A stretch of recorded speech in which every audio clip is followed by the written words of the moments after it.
तुम पूछते हो प्रेम का अर्थ क्या है? प्रेम को समझना होगा। प्रेम के 3 अर्थ हैं। पहला अर्थ वही है जिससे तुम सब जानते हो, वही जिसे तुम बड़े रस से कहते हो, फॉलिंग इन लव, प्रेम में गिरना। ध्यान रखना, ये सचमुच गिरना ही है। जब तुम कहते हो मैं प्रेम में गिर गया, तो शब्द ही बता देता है कि तुमने अपनी ऊंचाई खो दी, स्वतंत्रता खो दी। तुम अब अपने मालिक नहीं रहे, तुम दूसरे पर आश्रित हो गए। किसी स्त्री के प्रेम में गिर गए तो अब वह तुम्हारी मालकिन हो गई। किसी पुरुष पर मोहित हो गए तो वही तुम्हारा स्वामी हो गया। अब यह गुलामी का खेल शुरू हुआ है। बाहर से तो इसे फूलों से सजाया जाता है, नाम दिया जाता है प्रेम का। भीतर यह जंजीरों से बंध जाने जैसा है। अब तुम उसके बिना जी नहीं सकते।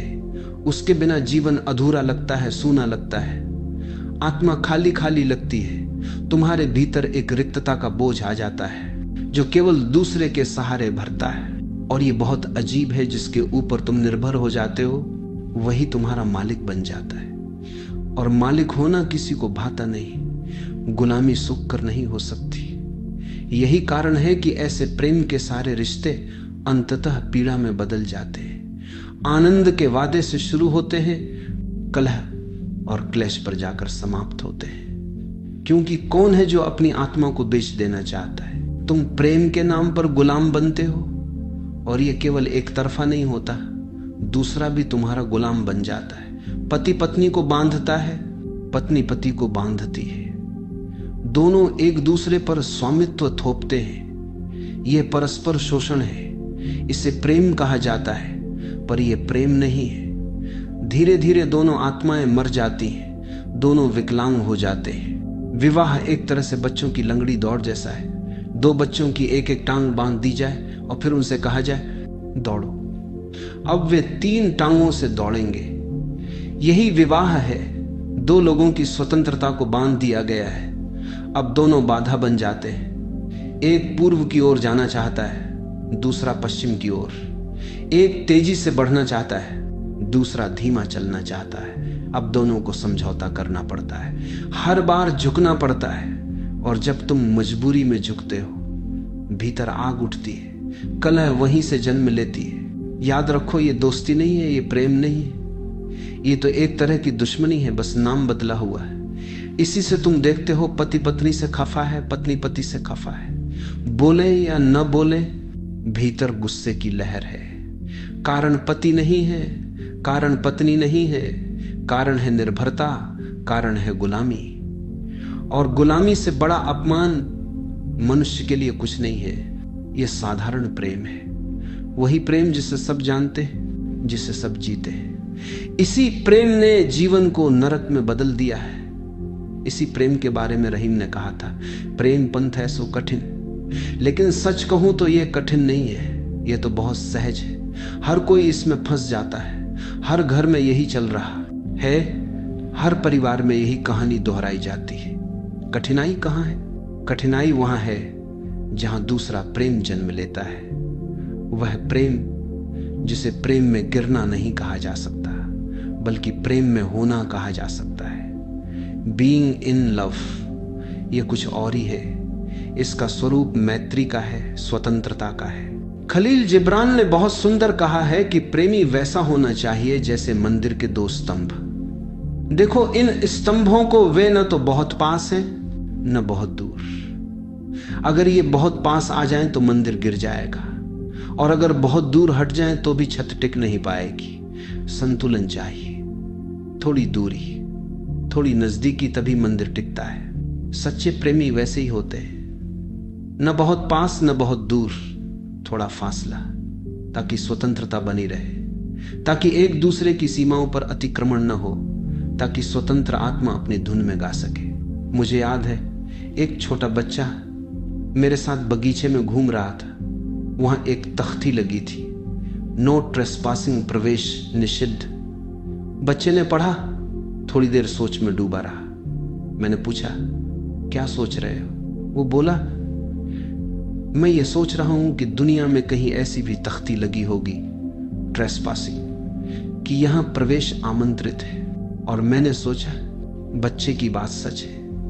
इस दुनिया में तो हर कोई दीवारें खड़ी कर रहा है, या तो किसी का गुलाम बनकर इतना कुचला गया है कि अब आवाज ही खो गई है, या फिर इतना डर गया है गुलामी से कि भागकर जंगल चला गया है। और चारों तरफ तख्तियां लगा दी हैं, नो ट्रेसपासिंग। यही सन्यासी है, यही साधु है जिन्होंने लक्ष्मण रेखा खींच ली है। अंदर मत आना, क्योंकि उन्हें डर है कि भीतर कोई आया तो फिर से गुलामी शुरू होगी। दुनिया में दो तरह के लोग दिखाई देते हैं। कुछ ऐसे हैं जो कुचले जा रहे हैं, दूसरों की इच्छाओं, दूसरों के बंधनों के नीचे दबे हुए, और कुछ ऐसे हैं जो इस कुचलने से डरकर भाग गए, जंगल में छिप गए। लेकिन दोनों ही अपंग हैं। एक दबकर अपंग हुआ, दूसरा भागकर अपंग हो गया। प्रेम में होना क्या है? इसका अर्थ है इतने पास होना कि निकटता में भय का कोई कारण न रहे, और इतने दूर रहना कि एक दूसरे को रौंदने का खतरा न हो। हमारे बीच आकाश बचा रहे, स्वतंत्रता का विस्तार बना रहे। यदि तुम्हारा आमंत्रण होगा तो मैं आऊंगा, और यदि मेरा आमंत्रण होगा तो तुम आओगे, पर यह आने जाने का अधिकार नहीं होगा, हक नहीं होगा, केवल निमंत्रण पर, प्रेमपूर्ण स्वीकृति पर। रविंद्रनाथ ठाकुर के एक उपन्यास में एक युवती अपने प्रेमी से कहती है, मैं विवाह करने को तैयार हूं, लेकिन मेरी शर्त है कि तुम झील के उस पार रहोगे और मैं झील के इस पार। प्रेमी चौंक जाता है, कहता है ये कैसी पागलपन की बात है, प्रेम करने के बाद लोग तो एक ही घर में रहते हैं। युवती ने उत्तर दिया, प्रेम करने के पहले तो एक घर में रह सकते हैं, लेकिन प्रेम करने के बाद एक ही छत के नीचे रहना खतरनाक है। वहां से बाधाएं शुरू होती हैं। वह कहती है मैं झील के उस पार रहूंगी, तुम इस पार। बीच में यह जलराशि हमारा सेतु भी होगी और हमारी दूरी भी। कभी तुम आमंत्रण भेज दोगे तो मैं आ जाऊंगी, कभी मैं भेजूंगी तो तुम आ जाना।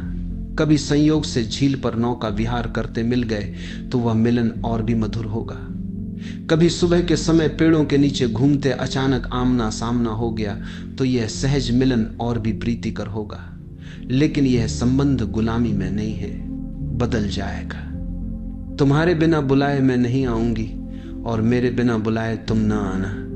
तुम्हें सचमुच आने की इच्छा होगी तभी आना, मेरे आदेश पर नहीं।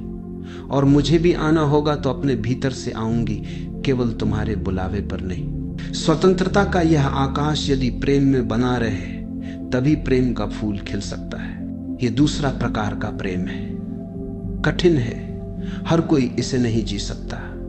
यह कभी कभार किसी कवि के जीवन में झलकता है, किसी चित्रकार के कैनवास पर उतरता है, किसी मूर्तिकार के हाथों से आकार लेता है, किसी संगीतज्ञ की धुनों में बह जाता है।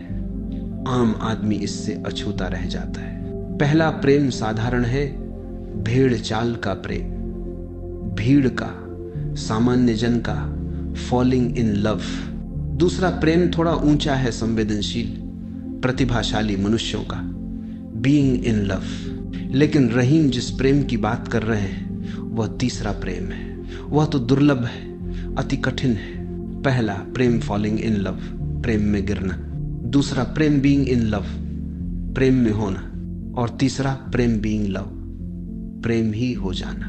तीसरे में न कोई संबंध है, न किसी दूसरे पर आश्रय। यह प्रेम की चैतन्य अवस्था है। यह भीतर से उमड़ता है संपूर्ण अस्तित्व की ओर।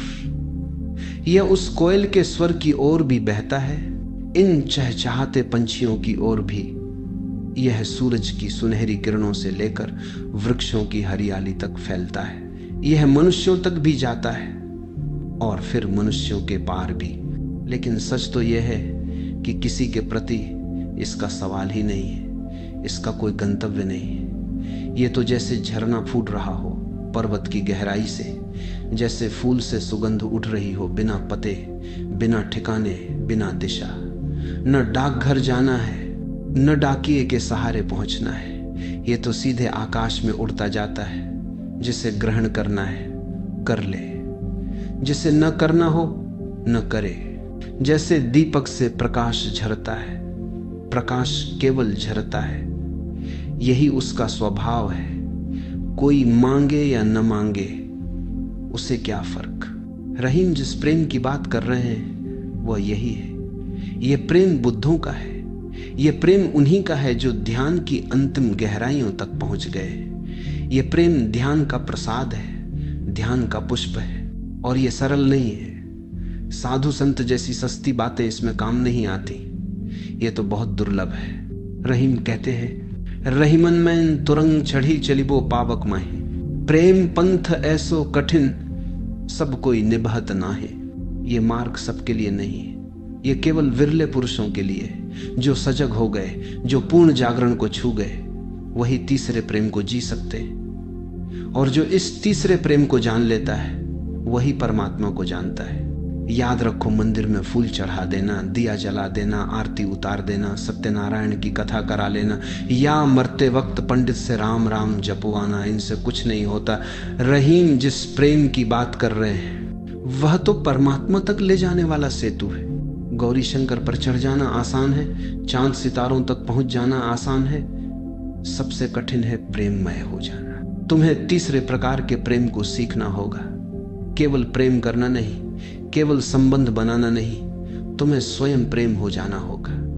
तुम्हारा अस्तित्व ही प्रेम की तरंग बन जाए। ऐसा नहीं कि प्रेम तुम्हारे किसी व्यवहार का हिस्सा हो, बल्कि प्रेम तुम्हारी भीतरी दशा बन जाए।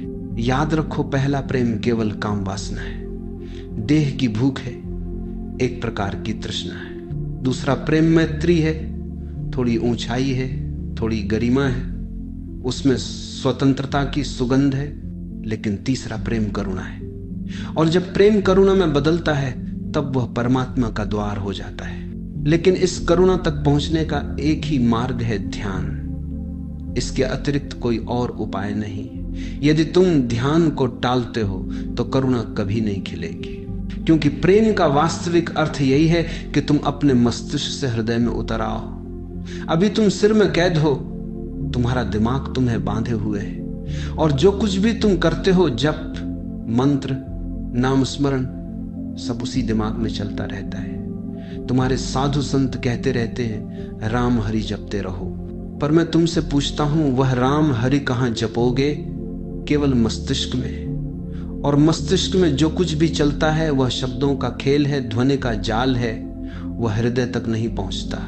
हृदय तक पहुंचना हो तो ध्यान से गुजरना ही पड़ेगा, क्योंकि ध्यान ही वह सेतु है जो तुम्हें सिर से हृदय तक ले आता है। और जब तुम हृदय में आ जाते हो तब प्रेम केवल संबंध नहीं रहता, वह करुणा हो जाता है। करुणा जो बिना शर्त, बिना कारण, बिना पते के बहती है, वही करुणा तुम्हें परमात्मा के द्वार पर पहुंचा देती है।